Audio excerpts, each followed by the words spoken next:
Olá, bem-vindos e bem-vindas a esta nossa conversa especial. Estamos aqui no último dia do ano, 31 de dezembro, na antessala de 2026. É aquela hora em que a gente para e olha um pouco no retrovisor, mas principalmente olha para a estrada à frente. E hoje a nossa missão é um pouquinho diferente. É verdade. Geralmente, nessa época, a gente fala muito sobre retrospectivas, metas, planos, mas hoje a proposta é ir um pouco mais fundo, né? Exato. A nossa missão hoje é a seguinte: será que a gente pode usar um conjunto de textos filosóficos do século XIX para, de alguma forma, hackear o conceito moderno de resoluções de Ano Novo? Nossas fontes para essa análise são os 5 livros fundamentais do Espiritismo codificados por um educador francês, o Allan Kardec, há mais de 150 anos. A ideia é tratar esses livros como um manual, sabe? E ver se as instruções de lá podem nos dar um framework mais significativo para a virada do ano. Um desafio interessante, porque no fundo a busca por renovação é atemporal. O que muda talvez sejam as ferramentas que a gente usa para isso. Perfeito. Então vamos começar pelo básico. Uma das ideias mais bonitas que eu encontrei nesses textos é que o tempo não é linear e implacável como a gente sente no dia a dia. Ele é cíclico. Dia e noite, as estações, os anos, parece que tudo foi desenhado para nos dar pontos de parada e de recomeço. Exatamente. Isso se conecta diretamente com um dos pilares da doutrina, que é a lei do progresso. Em uma das obras, a Gênese, a ideia é que tudo no universo está em constante evolução. Nada, absolutamente nada, está parado. Ok, vamos parar aí um instante. Lei do progresso. Parece um conceito enorme assim. Pode traduzir isso para a gente em termos mais práticos? O que significa que tudo está progredindo? Claro, a ideia é que o progresso acontece em duas frentes, meio que ao mesmo tempo. Existe o progresso material, físico, nosso planeta se transforma, a ciência avança, a tecnologia evolui, mas, paralelamente, existe um progresso moral. Os espíritos que habitam o planeta também estão num processo de aprimoramento. Uma das fontes, o Livro dos Espíritos, descreve que o planeta progride moralmente pela depuração dos espíritos que o povoam. Depuração dos espíritos. Essa expressão soa bem intensa. O que seria essa depuração? É tipo uma limpeza espiritual coletiva pela qual o planeta inteiro passa? É uma boa forma de ver. Não é uma limpeza no sentido de expurgação, sabe? Mas de refinamento. É o processo lento e gradual da gente aprender a ser menos egoísta, mais empático, mais justo. Cada existência, cada vida, segundo essa visão, é uma oportunidade, é um degrau nessa escada. E o ponto-chave é que essa jornada é sempre para frente.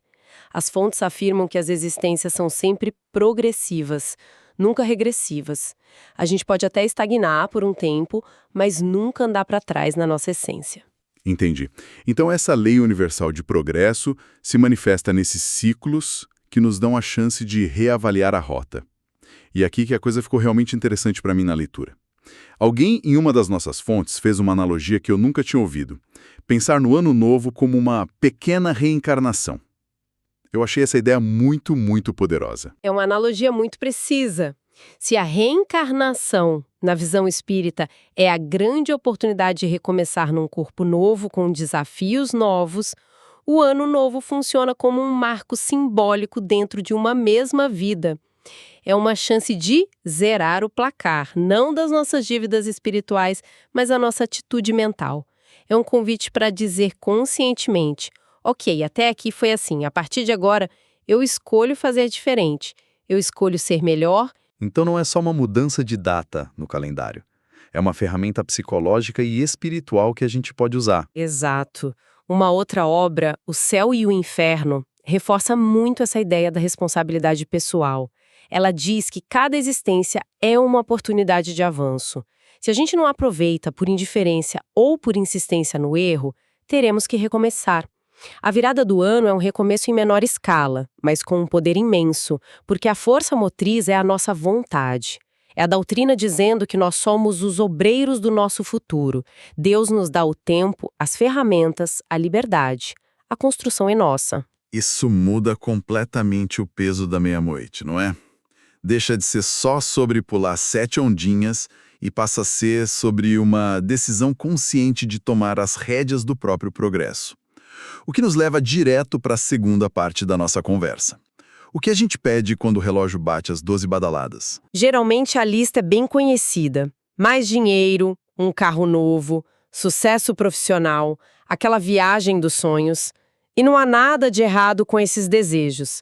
São aspirações humanas, são legítimas. Claro. Mas os textos que a gente analisou parecem propor uma mudança de foco radical. Eles nos convidam a criar uma lista de resoluções completamente diferente. Uma lista de votos da alma. O que é fascinante aqui é essa mudança de perspectiva. Em O Evangelho segundo o Espiritismo, tem aquela passagem famosa de Jesus sobre a dificuldade de quem é muito apegado aos bens materiais entrar no reino dos céus.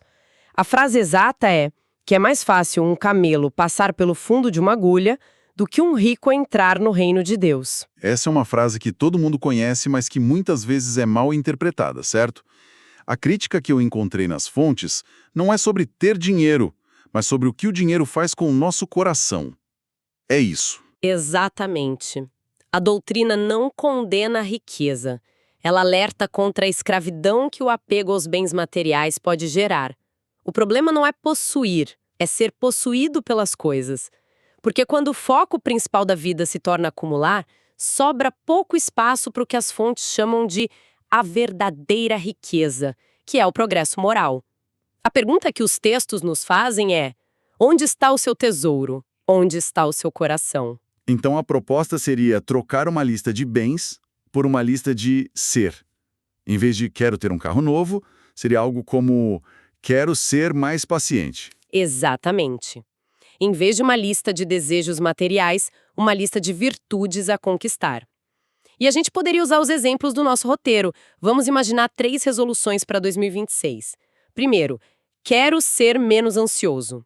Segundo, quero ser mais útil. E terceiro, quero ser um amigo melhor. São metas internas, né? Não externas. Ótimo. Vamos tornar isso prático. Vamos pegar a primeira. Ser menos ansioso. Isso é o santo graal para muita gente hoje em dia. Qual é a prescrição dos textos espíritas para a ansiedade? A abordagem é muito interessante. Ela não foca em técnicas de respiração ou meditação, embora sejam úteis, claro. Ela vai na raiz filosófica da ansiedade. Em O que é o Espiritismo, a explicação é que a ansiedade e o desespero diminuem quando se tem uma compreensão mais ampla da vida.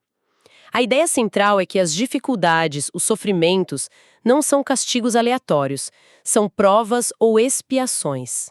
Ok, mais 2 termos que a gente precisa decifrar. Provas e expiações.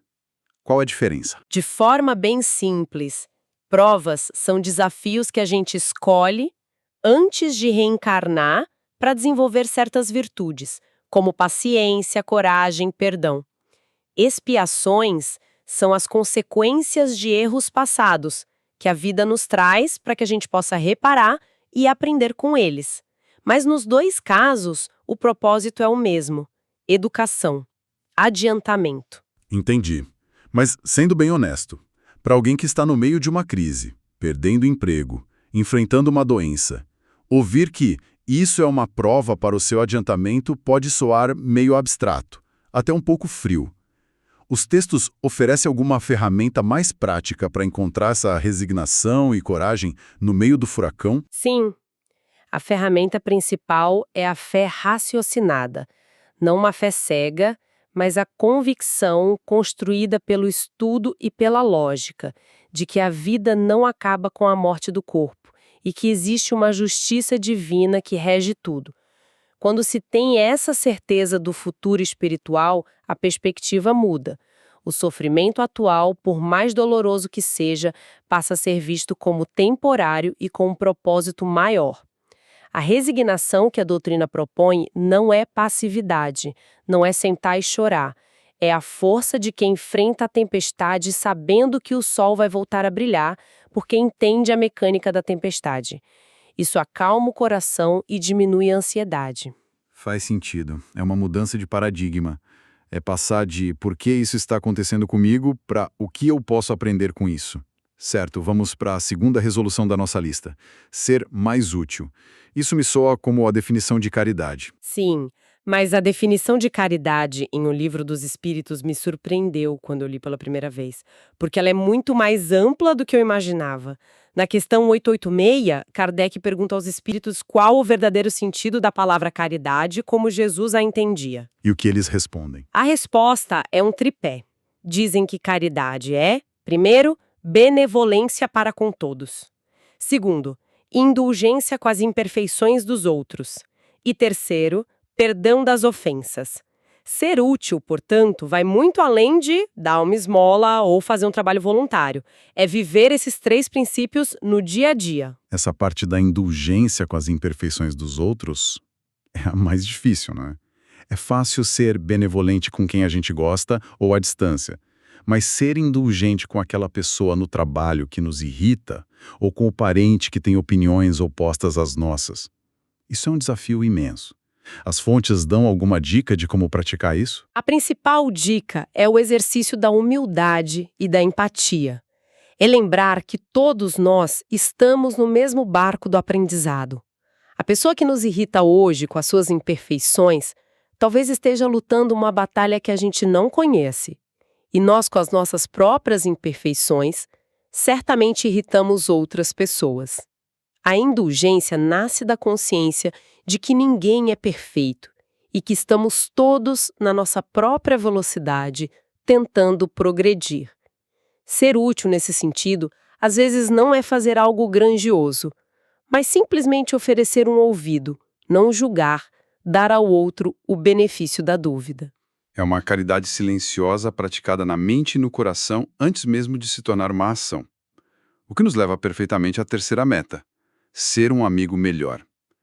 Isso parece ser a aplicação final de tudo que a gente conversou. Exato. É o grande mandamento. Amai-vos uns aos outros, transformado em prática diária. Ser um amigo melhor é a síntese da caridade. É ter benevolência nos momentos de alegria, indulgência nos momentos de erro e perdão nos momentos de conflito. É como diz o Evangelho segundo o Espiritismo, entender que fora da caridade não há salvação, ou seja, fora dessas atitudes de amor e compreensão, não há verdadeiro progresso espiritual. Então, o que tudo isso significa é que a gente pode transformar a virada do ano, em vez de um ritual social de fazer promessas que raramente cumprimos, pode ser o ponto de partida consciente para o que a doutrina chama de reforma íntima. A jornada mais importante de todas. Exatamente. A reforma íntima é esse trabalho de autoconhecimento e autotransformação. É olhar para dentro, identificar nossas más tendências, o orgulho, o egoísmo, a inveja e trabalhar ativamente para substituí-las por virtudes. O ano novo pode ser o marco zero desse projeto. O que me leva a uma questão crucial. Minhas resoluções de ano novo, historicamente, têm uma vida útil de umas 3 semanas. Em fevereiro, a rotina já engoliu todo aquele gás inicial. Nós montamos esse plano incrível, baseado nas fontes, mas como a gente faz para manter a chama acesa? Como perseverar? A perseverança é o grande desafio. E as fontes sugerem que ela é nutrida por 2 elementos principais: o estudo e a troca fraterna. O estudo constante dos princípios nos ajuda a manter o foco, a lembrar o porquê de termos começado. Ele funciona como um mapa que a gente consulta para não se perder no caminho. Então não é uma coisa do tipo decidir e pronto. É um processo contínuo de aprendizado e reforço. E sobre a troca fraterna, isso significa que é mais difícil fazer essa jornada sozinho. A comunidade tem um papel importante. Fundamental. A união de pensamentos em torno de um objetivo bom fortalece a todos. Quando a gente compartilha nossas lutas e aprendizados com outras pessoas que estão na mesma sintonia, criamos uma rede de apoio. Um ajuda a levantar o outro. A troca de ideias ilumina pontos que não víamos sozinhos. É por isso que os grupos de estudo são tão incentivados. A jornada é individual, a reforma é íntima, mas o caminho fica muito mais fácil quando percorrido em boa companhia. E isso é um gancho perfeito para o nosso convite. A ideia desta nossa conversa não é ser um evento isolado de fim de ano. É um lembrete. No próximo ano, em 2026, nosso encontro aqui continuará firme toda quinta-feira. Queremos que este espaço seja parte dessa rede de apoio, um lugar para a gente estudar junto, refletir e ajudar a manter essa chama do progresso sempre acesa no coração de cada um. Um ponto de encontro semanal para reabastecer as energias e não deixar a peteca cair. Exatamente. Bom, estamos chegando ao final da nossa conversa e deste ano. Que 2026 chegue trazendo muita paz, muita luz e, depois de tudo o que falamos, principalmente muita força de vontade para nos tornarmos a cada dia uma versão um pouco melhor de nós mesmos. Um feliz e abençoado Ano Novo a todos que nos acompanham. E que a gente possa se lembrar sempre de uma das lições mais fortes das fontes que vimos. Deus nos deu a liberdade e as ferramentas.